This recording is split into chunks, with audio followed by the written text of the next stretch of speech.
Yeah, I know. I'm late. Again. And please do excuse me if I sound very stuffed up or scratchy. I'm currently going through a cold right now, and I still wanted to do this before the med kicks in and I become all drowsy. But by the looks of it, it is already kicking in. But ladies and gentlemen, DNF is healing. As you already know, KDNF at their 2024 DNF Festival, they showcased what was to be coming in the next major expansion, Gravity Falls. And it's too soon to tell, but I want to believe. Kudos to the GMs live translating the whole thing. Now, I ain't gonna go over what we talked about, but if you're curious, I'll link the live stream on the description so you guys can check it out for yourself if you haven't already.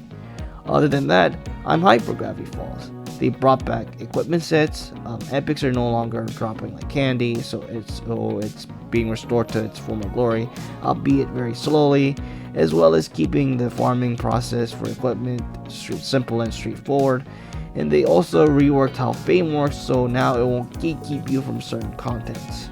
The legacy weapons look very cool, and I love the inclusion of the armory, which lets you register disassembled equipment to store, equip, and compare them. There's so much cool stuff and a whole bunch of quality of life in general. Delizy is back. As I mentioned in my last video, that the DNF story and dev team will move away from Sun and Terra and bring focus back to the Apostles. Considering how Sun in general was a massive failure, not only in content but in storytelling. Of course, the new expansion means new area, new dungeons, and a whole new bosses. Also, the new Venus Legion looks very fun and headache inducing. My god, the animations on that level 4. Sprite team went in. Speaking of Venus, fan service in DFO is back, baby, and with it, bunny girl avatars. And speaking of fan service, 5th subclasses for female gunner and archer, and oh boy, they look damn fine.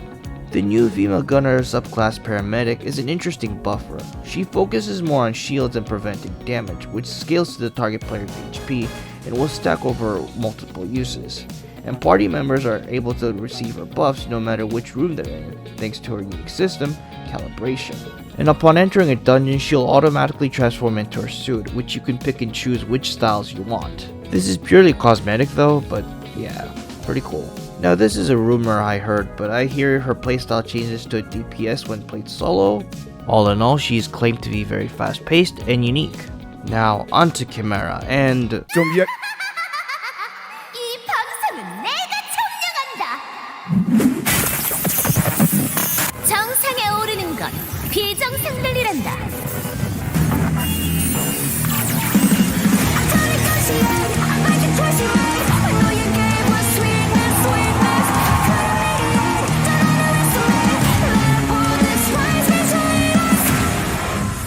seriously, what is this music? I need it. Chimera is a mechanic hailing from Gravity Falls with a mad scientist name. Oh yeah, and she's also a miser and is always short on cash, just like her sister subclasses, I think.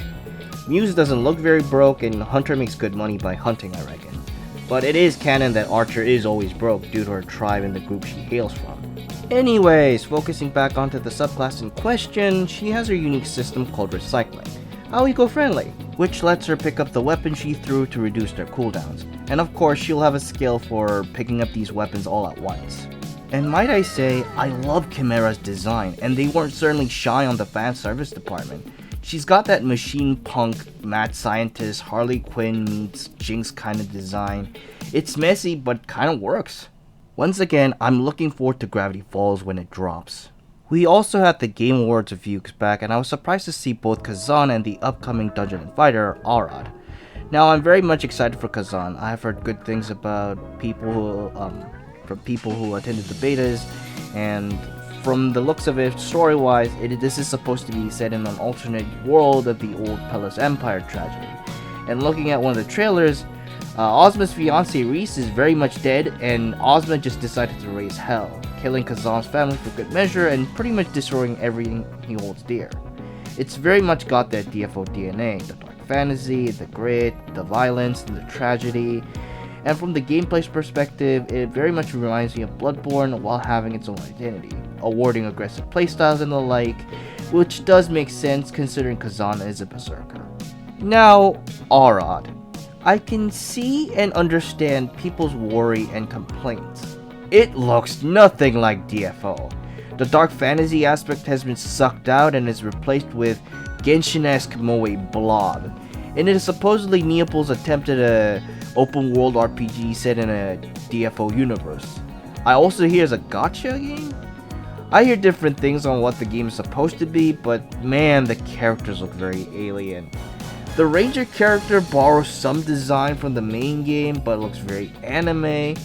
We got this aqua green haired chick who's a female slayer equivalent.